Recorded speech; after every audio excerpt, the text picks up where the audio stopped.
Bhavnagar SOG પોલીસે નશાયુક્ત ગુજરાત અભિયાન અંતર્ગત મોટી સફળતા મેળવી છે। પોલીસે 198 ગ્રામ મેથા એન્ફેટાઇન ડ્રગ્સ સાથે 2 આરોપીની ધરપકડ કરી છે। જપ્ત કરાયેલા ડ્રગ્સની કિંમત ₹19.80 લાખ છે। પોલીસે હનીફભાઈ ઉર્ફે ભંગારી સુલતાનભાઈ બેલીમ અને સમીર યુનુસ ધાનીવાલાની ધરપકડ કરી છે। હનીફ ભાવનગરના ભરતનગરમાં વિસ્તારમાં રહેવાસી છે, જ્યારે સમીર અમદાવાદના દાણી લીમડા વિસ્તારનો રહે છે।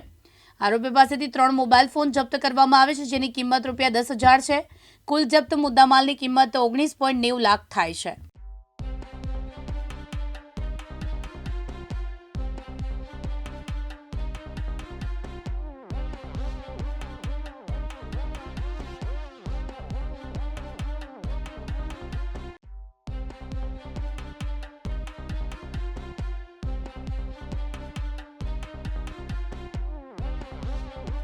વિપુલ બારડ, દિવ્યાંગ ન્યૂઝ, ભાવનગર।